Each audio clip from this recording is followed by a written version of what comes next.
Hello everyone, welcome back to all of you in the Smelly Army. So before today's video, again, a few of you have been asking me for updates on my job hunt. I've been going for some job interviews. Again, I told you about another one last time that went well and right up until the end, and then unfortunately, I think I put my foot in it.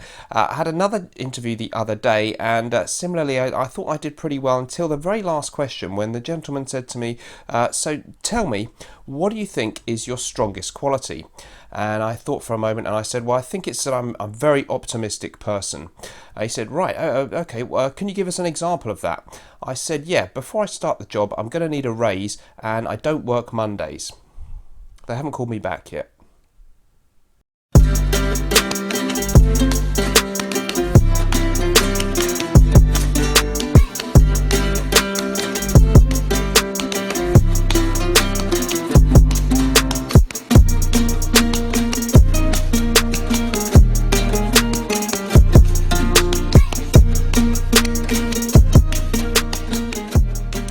Hello everyone, welcome back to all of you in the Smelly Army. So today we're going to be having a look at my top 4 fragrances that I really want but don't yet own. Today's video is brought to you sponsored by my friends over at Fragrance Samples UK. That is my recommended place to buy fragrance samples around the world. You can sample all the fragrances in today's video there and many others, hundreds of niche and designer fragrances. They ship worldwide. If you are in the UK or 14 other European countries listed below, then you can just order in the normal way through the website. If you're elsewhere in the world, simply email them at info@fragrancesamplesuk and they can get those orders out to you. If, for example, if you're in the USA or many other places around the world, no problem, they can still do it. So use the email for those orders. Okay, so let's get stuck into the video. I've got 4 ones which were kindly sent to me by the company. They do samples from in sizes from 1 to 10 mil. And there's an example of the nice little plastic sprayer with a neat label that you get there, and the 5 and 10 mil samples, a little bit bigger. Really nice job that they do over there with all the samples. Great service. You hear only good feedback about these guys. And don't forget that if you'd like to join up to the Smelly Army Private Members Club over on Patreon, there's a link in the description to do that. It's $2 a month and you get an extra video from me every week. There's loads of content already in there that you can watch as soon as you join, and we're building a really nice community. I'd love to see you in there. So the first one that I'm going to mention is a 2017 release, and I've got it here on a little card, and where's my sample? There it is. And this is, wow, this is Amouage Beach Hut Man, a 2017 release. I think the name is really weird and unappealing, and if someone asks you what you're wearing, Beach Hut Man, don't get that. But I love the fragrance. I smelled this on a fellow fraghead about a year ago, and he smelled so good in the street. The projection on this thing is really strong. The notes are mint orange blossom, galbanum, vetiver moss, ivy, patchouli, myrrh, and dry wood. So a lot of people are saying that it's a fougere scent, and I think I would tend to agree. It's a really green, verdant kind of fragrance, an aromatic fougere, and definitely a very strong mint note in this one. Some people are comparing it to sort of old barbershop classics like Rive Gauche Pour Homme from Yves Saint Laurent. There's a passing similarity. It's certainly soapy and very green, but I think it smells quite different to Rive Gauche Pour Homme. But it does really appeal to me, as I am rather a barbershop fragrance fan. I'm not sure I would classify it as an out-and-out barbershop, but it's an incredibly bright, natural green and minty combination with some citrus. Other people on base notes and Fragrantica, somebody described it as a minty medicinal shaving foam, and that's not a bad description, but in a really good way. Fantastic 3-dimensional kind of feel. You can really see green leaves when you smell this one. It really smells like you're out in a forest. A lovely combination of the moss, the ivy, this dry woodiness about it. Very dry. There's not a lot of sweetness in this one. And a fantastic projection through the air, very strong, and sort of pays homage to the past, but still feels much more like a modern niche fragrance than an old school designer aromatic fougere. But yeah, absolutely fantastic scent. Don't really like the name so much. Other people have compared it a bit to Creed's Viking as well, so that's kind of got that sort of old school barbershop vibe about it too. But this one, very different to those, has a real character all of its own, and if you're looking for a fantastic bright green, it's rather unique smelling scent. It's got a touch of that Amouage. You know, that's a house that's very different to the main sort of, very different to Creed, very different to Acqua di Parma, very different to Xerjoff. It's got its own DNA in there. And this one does have something of a slightly, unusual or exotic undertone, I think. I really like Beach Hut Man, desperate to get a bottle, and thank you to Fragrance Samples UK for the sample. At least that will keep me going for a couple more wearings. Next up, something completely different, and this one is Yves Saint Laurent Pour Homme Hot Concentration, the strong super concentrate version of this one, which is the original Yves Saint Laurent Pour Homme Normal Eau de Toilette 1971 release. In 1983, they brought us the Haute Concentration, and it's very different smelling to the original YSL Pour Homme. There are similarities, but it's definitely not just a stronger concentration. I think the notes seem different. This was a citrus aromatic type woody scent, and you could probably describe the Haute Concentration version in the same way, but the notes are petitgrain lemon, carnation rosemary, patchouli, tonka bean, nutmeg, herbs and aromatic woods. I know Greg at Fragrance Samples UK is a huge fan of this one. By the way, Greg's channel, Greggieboy76, is one of the best fragrance channels that you can watch out there. I'll put a link in the description.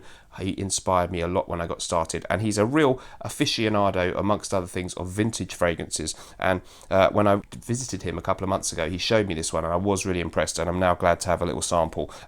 They do a lot of vintage stuff on there, so if you're interested in Dolce & Gabbana's By Man, or the original Dolce & Gabbana Pour Homme, numerous other kind of hard-to-find discontinued stuff is on there, including this one. Beautiful.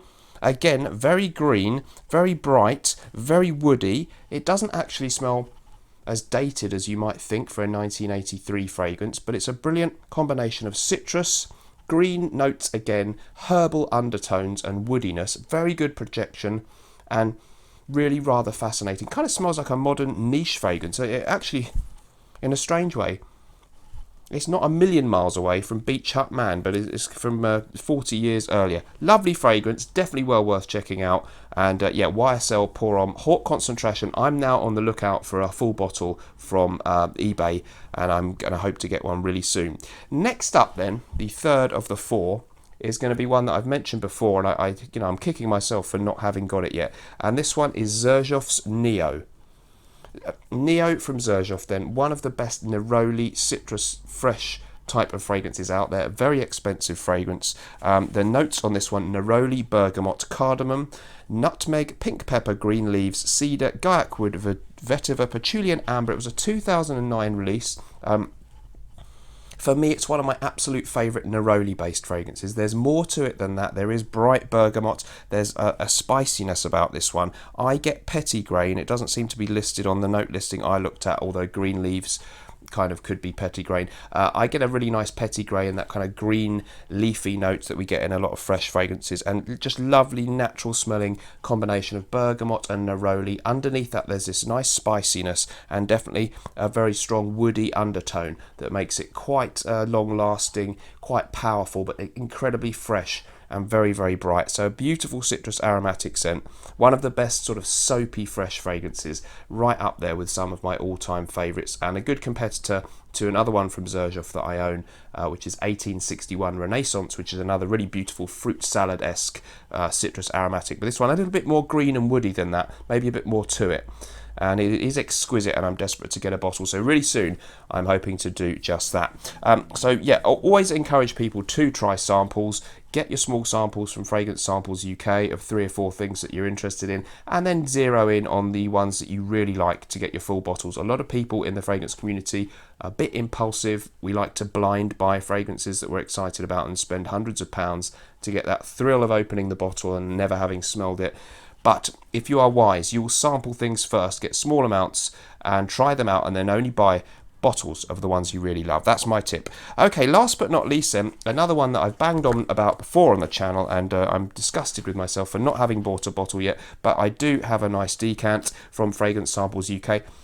And it is Invasion Barbar from MDCI Parfums, a famous barbershop style fragrance from 2006. Stephanie Bacouche, the perfumer for this one, and it got a prestigious 5-star rating in Luca Turin's and Tanya Sanchez Perfumes The Guidebook. Notes on this one: bergamot, grapefruit, violet leaf, white thyme, cardamom, lavender, ginger, patchouli, bourbon vanilla and musk. So a really kind of spicy and somewhat sweet barbershop-esque fragrance. Very different to some of the green ones that I've been talking about. This one has more sweetness to it. It has a kind of almost milky, creamy feel, which I think may come partly from the cardamom, and a slightly sort of spicy feel as well, combined with this sort of musky, powdery feel. It's a very sweet, musky, powdery, kind of dandified. It's not hugely masculine smelling to me, actually. I find it quite unisex in smell, but it does have this sort of powdery feel that perhaps puts us in mind of talcum powder or that kind of thing, and maybe gives us that slight sort of well-groomed barbershop type of feel, but very different to some of the old school aromatic fougères, very much a 21st century barbershop, maybe a neo barbershop fragrance, perhaps even influenced just slightly in passing by Jean-Paul Gaultier's Le Mal, but it's not massively similar to that. Beautiful, soft, powdery, spicy, creamy, masculine, but not very, very masculine type of smell. Absolutely lovely stuff. A real famous one, and as I'm a big barbershop fan, it's kind of wrong that I don't have a full bottle. Don't worry about buying the bottle with a bust, which they charge a lot extra for. You can get the one with a normal lid. Don't, you know, it's crazy to spend extra money on the one with the fancy statue, I think, but I would like to get a bottle of this fragrance for real. For the time being, my decant from Fragrance Samples UK will keep me happy for a while longer, but it's certainly one or two of these I'm going to be wielding a bottle soon. Please let me know in the comments down below what fragrances you're currently lusting after a full bottle of, and maybe which ones you've sampled from Fragrance Samples UK. Links in the description for Fragrance Samples UK's website. Head on over there and check out these and many other great fragrances you can find there. Let me know what you thought about the video in the comments below. As ever, thank you very much for watching. Remember, whatever you're doing in life, let's project. See you in the next video. Bye bye.